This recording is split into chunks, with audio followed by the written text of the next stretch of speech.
बिस्मिल्लाहिर्रहमानिर्रहीम। अस्सलाम वालेकुम। आप देख रहे हैं रोशन पाकिस्तान और मैं हूं मुनव्वर अतीक। नाज़रीन मोहतरम, गुज़श्ता प्रोग्राम में हमने बात की थी कि इस सर्दी के मौसम में सियासी गर्मा गर्मी का मौसम आने वाला है और वो मौसम आ चुका। लेकिन हमने जितनी गर्मी की बात की थी, बात उस गर्मी से कहीं ज़्यादा आगे निकल चुकी है। हमने तो सियासत के अंदर गर्मा गर्मी की बात की थी और सियासी अंदाज से गर्मा गर्मी की बात की थी, लेकिन यहाँ पर तो बात ज़ातियात के ऊपर आ गई है और बात ज़ातियात से आगे गुजर कर बगावत तक जा पहुँची है। मुल्की सूरत हाल इस वक्त बहुत ही ख़राब नज़र आ रही है। इसके ऊपर बात करेंगे और हमारे साथ आज मौजूद हैं जनाब डॉक्टर मोहम्मद सलीम खान राव साहब। राव साहब, हमने तो एक अच्छे के लिए कि चलें तवाज़न बरकरार रहना चाहिए, अपोजिशन को भी एक्टिव होना चाहिए, हुकूमत को भी अपने काम सोच समझ के करने चाहिए, यही ख्याल था और सबका यही ख्याल था। लेकिन जो नवाज़ शरीफ की तकरीर गुजरांवाला जलसा के अंदर हुई, उससे तो यूँ लगा कि जैसे बिल्कुल बात बगावत तक पहुँच चुकी है।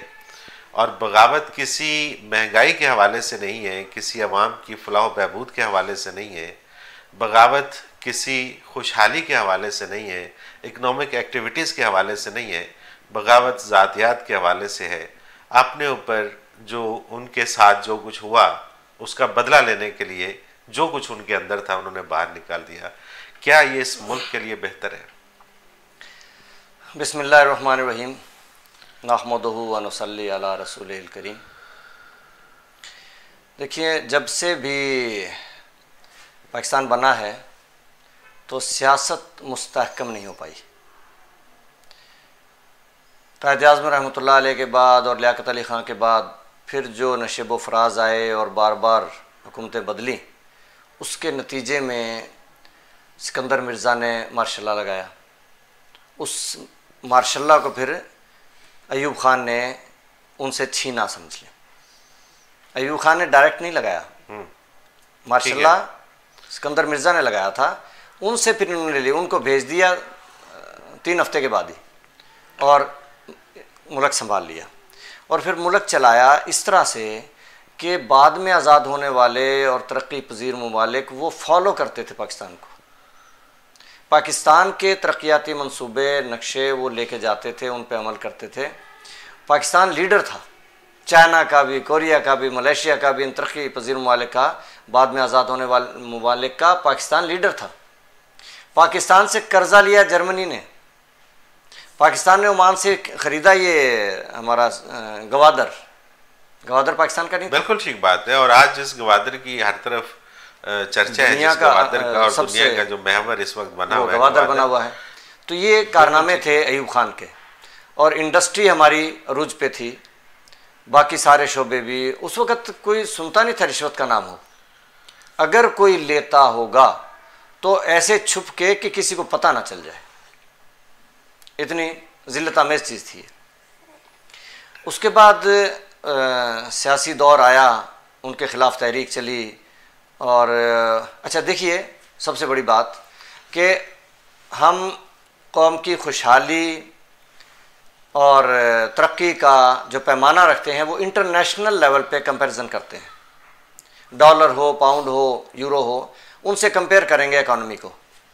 तो कायद-ए-आज़म के ज़माने में रहमतुल्लाह अलैह $1 1 रुपये का था। बिल्कुल ठीक है। लियाकत अली ख़ान के ज़माने में भी 1 रुपये का रहा। फिर जो नशेब व फराज आए, जिसके बारे में नेहरू ने कहा था कि पाकिस्तान ने इतने वज़ीर आज़म बदलिए जितने मैंने तहमद धोतियाँ नहीं बदली, उसमें फिर ये 3 रुपये का हो गया। ये माशी अदम इस्तेहकाम आ गया। अयूब ख़ान ने जब हुकूमत ली 3 रुपये का था और 12 साल तक ये 3 रुपये का ही रहा। यानी हमारी इकॉनमी अमेरिका और इंटरनेशनल लेवल पे उनके कंपैरिजन में जा रही थी। मुस्तहकम होगी ना, मतलब 12 साल तक मुस्तहकम। यूरोप और अमेरिका के मुकाबले में हम बराबर जा रहे थे, तरक्की के मैदान में हम बराबर जा रहे थे। बिल्कुल सही। फिर एंड पे आके जब अदम इस्तेहकाम आया है और हंगामे उनके खिलाफ शुरू हुए, तो फिर ये 3 रुपये से 4-5 तक पहुँचा है। उसके बाद जितनी हुकूमतें आई हैं, किसी में भी डॉलर नीचे नहीं आया, बल्कि बढ़ता ही। हर एक हुकूमत में बढ़ा है, मार्शल लॉ में भी बढ़ा है, सिविल में भी बढ़ा है, और सबसे ज़्यादा तो पीपी के सिविल में बढ़ा है। अब ये पैमाना है हमारे पास कि किसने अच्छा किया किसने बुरा किया। तो अयूब खान के बाद इस मुल्क में किसी ने भी अच्छा नहीं किया। बिल्कुल सही कह रहे हैं। अब सिविल हुकूमत जो शोर मचा रहे हैं और जमहूरियत, देखिए मैं जमहूरियत का कायल हूँ, मैं 1% भी शक में नहीं हूँ कि मार्शल लॉ लगे। जमहूरियत ही रास्ता है असल, खिलाफत का रास्ता मैं इसी को समझता हूँ, इस्लामी रास्ता यही है। लेकिन ये जब भी जमहूरी हुकूमतें आई हैं इन्होंने इतनी करप्शन की है, इतना मजबूर किया है कि इनकी हुकूमतों को तोड़ा जाए। कोई भी होता तोड़ता, जिसमें भी तोड़ने की देखें, कोई भी हो, चाहे फौज हो, चाहे सिविलियन हो, एक सिपाही हो या अफसर हो, मजदूर हो या डॉक्टर हो, सबको सबसे पहले अजीज है पाकिस्तान। हम कौम को, मुल्क को, सरहदों को पहले बचाएंगे, अपने रिश्ते नाते बाद में। तो ये हमारा अव्वलीन फ़र्ज़ है। अब जब मैं अगर देखता हूँ कि मुल्क तो तबाह हो रहा है तो मेरा खून तो खोलेगा। बिल्कुल ठीक बात है। और मेरा खून खोलेगा। अगर मैं ताकत रखता हूँ तो कुछ करके दिखाऊंगा, करके दिखाएंगे। बिल्कुल सही। अब मैं एक डॉक्टर हूँ लेकिन मैं सियासत में आ रहा हूँ, क्यों? मेरा तो फील्ड ही नहीं है, ना कोई एक्सपीरियंस है, मैं ना उस अहलियत और सलाहियत रखता हूँ, ना वसाइल है मेरे पास, लेकिन मेरा खून खोल रहा है कि मुल्क के साथ हो क्या रहा है, कौम के साथ क्या हो रहा है। तो इन सियासतदानों ने जितनी करप्शन की है उसके तो चाहे अदालतों को सबूत ना मिले, नैब को ना मिले, ये वो चोर हैं जो अपने निशान नहीं छोड़ते। सारे सियासतदान, मैं किसी एक पार्टी को नहीं कह रहा, ना किसी से मेरी दोस्ती ना मुखालफत, मैं एज ए होल कह रहा हूँ कि जो सिस्टम हमारा चल रहा है, जो बातिल निज़ाम चल रहा है, इसमें सब ने इस मुल्क को लूटा है और तबाह किया इस कौम को।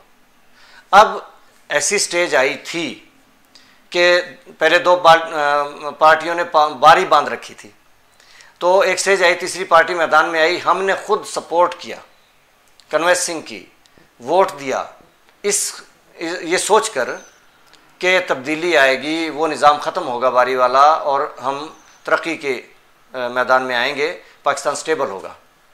अगरचे वो तजर्बा नाकाम रहा, हमने भी किया। अगर ये इल्ज़ाम है एस्टेब्लिशमेंट पे कि उन्होंने ये तजर्बा किया, तो तजर्बात करने पड़ते हैं मजबूरी में और अच्छे इरादों से किए जाते हैं। ये अलग बात है कि नताइज क्या निकले। तो नतीजा मायूसकुन निकला है, ये तो मैं मानता हूँ, लेकिन इसका मतलब ये नहीं है कि हम अपनी ज़बान गैर अखलाकी और गैर आइनी तौर पे खोलें। अच्छा, दोनों तरफ से ये सिलसिला बराबर चल रहा है। मतलब ये ऐसा नहीं है कि आप यूँ समझें कि अपोजिशन का किरदार अदा कर रही है और जो प्राइम मिनिस्टर ऑफ पाकिस्तान है उनमें से कोई झलक नज़र आ रही है कहीं किसी भी हवाले से कि वो प्राइम मिनिस्टर ऑफ पाकिस्तान है। नहीं, कतई नहीं। उनके अंदर से जब भी वो बोलते हैं तो झलक यही नज़र आती है कि वो चेयरमैन तहरीक-ए-इंसाफ है। मतलब आज तक उन्होंने मास वाए उस पहली तकरीर के जो उन्होंने ओहदा संभालते ही की थी, उस तकरीर के बाद आज तक वो शायद ये अपने आप को यकीन नहीं दिला सके कि मैं प्राइम मिनिस्टर ऑफ पाकिस्तान हूँ, ये जो पूरा मुल्क है मैं इस पूरे मुल्क का वज़ीर आज़म हूँ। वो शायद अपने आप को अभी तक ये तस्लीम नहीं करवा सके, नहीं कर पाए। देखिए, अपोजिशन का तो काम है शोर मचाना, मचाए, लेकिन आईनी हदूद में रह के। उनका जलसा करना ठीक था, करें और भी करें, इसमें कोई आईनी रुकावट नहीं है। लेकिन फ़ौज के ख़िलाफ़ बोलना, मैं पूरी कौम को बता रहा हूँ, हमारे आइन, मैंने आइन पढ़ा है, हमारे आइन में 1973 के आइन में वाज़े लिखा हुआ है फ़ौज के ख़िलाफ़ बात करना संगीन गद्दारी है और अदलिया के ख़िलाफ़। तो अगर कोई संगीन गद्दारी का मुर्तकिब होता है उसकी पनिशमेंट भी पार्लियामेंट देती है। ये इख्तियार पार्लियामेंट का है कि गद्दारी के केस को वो डील करेगी। अच्छा, अजीब बात है, ये बात मुझे समझ नहीं आ रही। एक तरफ मियाँ नवाज शरीफ बात करते हैं कि जी इनको ये साहब लेकर आए तो वो गद्दारी के मुकदमात के अंदर आ जाते हैं, उनके ऊपर गद्दारी के इल्ज़ामात या लगना शुरू हो जाते हैं। दूसरी तरफ इमरान खान साहब वही बात करते हैं कि जी ये तो फ़लाँ की गोद में बैठ के आए, ये तो फ़लाँ की गोद में बैठ के आए, इन्होंने फ़लाँ को, तो वहाँ पे कोई गद्दारी नहीं है, वहाँ पे कुछ नहीं है। देखें, वो भी तो आर्मी के खिलाफ ही बात करते हैं ना। जो भी रहे हैं ना हिज़्ब इख्तिलाफ में, उन्होंने हमेशा ये इल्ज़ामात लगाए हैं और ये इल्ज़ामात गलत हैं और इन इल्ज़ामात पे सज़ा पहले से ही होनी चाहिए थी ताकि ये रास्ता बंद हो जाता। गद्दारी के मामले में सज़ा पार्लियामेंट को देनी चाहिए थी। जो भी पार्लियामेंट आए पिछले उसका हिसाब ले।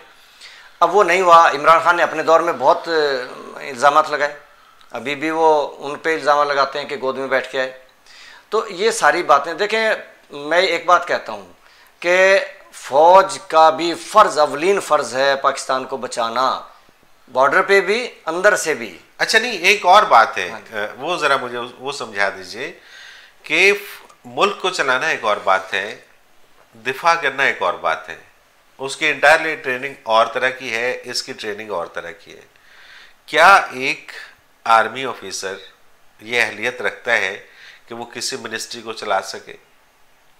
नहीं, ये बात नहीं है। देखिए, एक्सपीरियंस अपना अपना अपने फील्ड में होता है। तो मेरी सजेशन तो ये है, और इंशाल्लाह ऐसा होगा, कि एक कौमी सलामती कौंसल बने जिसमें आर्मी के भी तमाम शोबाजात के हेड, यानी 3-4 वो हो गए, जुडिशरी, आपकी ब्यूरोक्रेसी, तो जो बड़े बड़े शोबे, और वज़राए आला 4 सूबों के और बल्कि 5-6 के, ये सब की एक हो कौमी सलामती कौंसल के हर महीने बैठ के अपने मामलात पे डिस्कशन करें, ताकि सबको आगाही भी रहे, सब अपनी आरा भी दे सकें।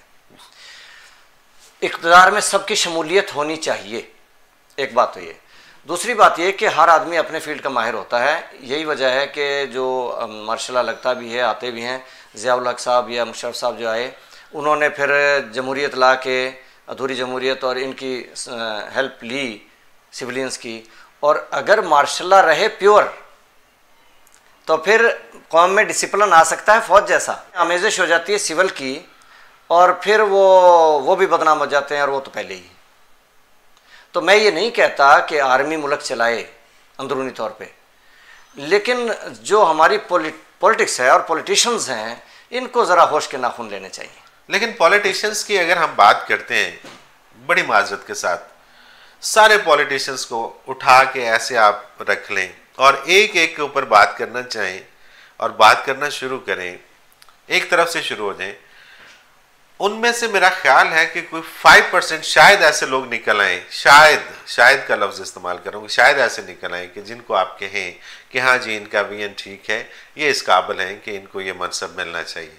बाकी जितने हैं वो तो एक काउंसलर के काबिल नहीं है, जिनको उठा के तो हमारे सरों पे ऐसे मुसल्लत किया जाता है और हम उनके पीछे हाथ बांध के खड़े होते हैं। मैं बड़ा हैरान होता हूँ कि बड़े बड़े दाना और बड़े बड़े दानिश्वर जब इन लोगों के पीछे हाथ बांधे खड़े होते हैं, तो मुझे फिर शऊर के ऊपर थोड़ा सा शक होने लगता है कि पता नहीं शऊर किसी और चिड़िया का नाम है। अगर इन लोगों के अंदर कोई शऊर होता तो शायद ये इस तरह हाथ बांधे पीछे नहीं खड़े होते। देखिए, हमारे जो वज़ीर आज़म भी, आपने कहा सरों में बिठा रखे हैं, हमारे जो वज़ीर आज़म भी बनते हैं आइन को नहीं जानते, आइन को तोड़ते हैं, हुकूमत में होते हुए भी तोड़ते हैं, अपोजिशन में आके फिर तोड़ते हैं, तो आइन से नावाकिफ़ हैं। और इनका सिर्फ एक ही कानून और आइन मुझे लगता है, और वो है लूट मार। तो लूट मार कब तक चलेगी, कौन बर्दाश्त करेगा? आखिर इसके लिए तो गेम्स खेलनी पड़ेंगी। इतने इदारे बना रखे हैं, इतने इदारे बना रखे हैं, लेकिन उसके बावजूद लूट मार हो रही है। और जब लूट मार हो रही होती है तो इदारे सो रहे होते हैं। अगर ये इदारे सो रहे होते हैं तो ये इदारे किस लिए हैं? और अगर ये इदारे जाग रहे होते हैं और जाग के जानते बूझते हुए उनको सज़ा नहीं देते, तो जो उनके कसूरवार हैं उस जुर्म के अंदर बराबर के शरीक हुए ना, कि जिनको पता है कि आज ये जुर्म हो रहा है और वो खामोश बैठे हैं, उनको सज़ाएं क्यों नहीं मिलती? सिर्फ सियासतदानों को ही सज़ाएं क्यों मिलती हैं? देखिए, इदारे सियासतदानों के या गवर्नमेंट के, जो भी गवर्नमेंट हो, चाहे सियासतदानों की हो या आर्मी, उसके ताबे होते हैं, तो सलूट मारते हैं, सलूट मारते हैं। तो अब इदारों का काम है कि वो ऑर्डर्स को ओबे करें, उसके अलावा वो कुछ करेंगे तो बाज़पुर्स भी हो सकती है। नहीं, हमारे जैसे हमारी अदलिया आज़ाद है, जैसे हमारे कवानीन वाज़े हैं, जैसे आइन है हमारा, उसके ऊपर अमल दरामद करना वो तो इंतज़ामिया का काम है ना जी। अगर उसमें अमल दरामद नहीं होता, एक के लिए कोई और कानून है, दूसरे के लिए कोई और कानून है, तो फिर ये बात तो नहीं बनेगी ना। आप अदलिया की आज़ादी की बात करते हैं ना, तो मैं इसमें ये कहूँगा कि सनोबर बाग में आज़ाद भी है, पाबगिल भी है, इन्हीं पाबंदियों में हासिल आज़ादी को तू कर ले। अदलिया भी हुक्मरान के मातहत होती है, आइन के मुताबिक वज़ीर आज़म के अंडर हैं सारे इदारे, फ़ौज भी, अदलिया भी, बाकी इदारे भी। लेकिन अगर वज़ीर आज़म को अपनी ताकत का अंदाज़ा ही ना हो, अपने मकाम से उसको आगाही ना हो, और वो कहे मैं रिक्वेस्ट करता हूँ अदलिया को और नायब को कि वो अदल मुहैया करें और वो करप्शन को रोकें, तो वज़ीर आज़म का काम रिक्वेस्ट करना तो नहीं होता। चले यहाँ पे तो उनको यही शेर को अपनी ताकत का अंदाजा ना होगा तो फिर सारे शेर बन जाएंगे। अभी तो शायद उनको यही अंदाजा नहीं है कि मैं वज़ीर आज़म हूँ। अभी तो वो ये भी पता नहीं कब समझेंगे कि वो वज़ीर आज़म है और पूरे मुल्क के वज़ीर आज़म है, वो किसी एक जमात के वज़ीर आज़म नहीं है। बहुत सारी बातें हो सकती हैं डॉक्टर साहब इसके ऊपर, लेकिन प्रोग्राम का वक्त अपने इख्तिताम को पहुँच रहा है। आपका बहुत शुक्रिया, आपने वक्त दिया। नाज़रीन, इसके साथ ही आज के प्रोग्राम का वक्त अपने इख्तिताम को पहुँचा। अगले प्रोग्राम में एक नए मौजू के साथ हाजिर होंगे, तब तक अल्लाह हाफ़िज़।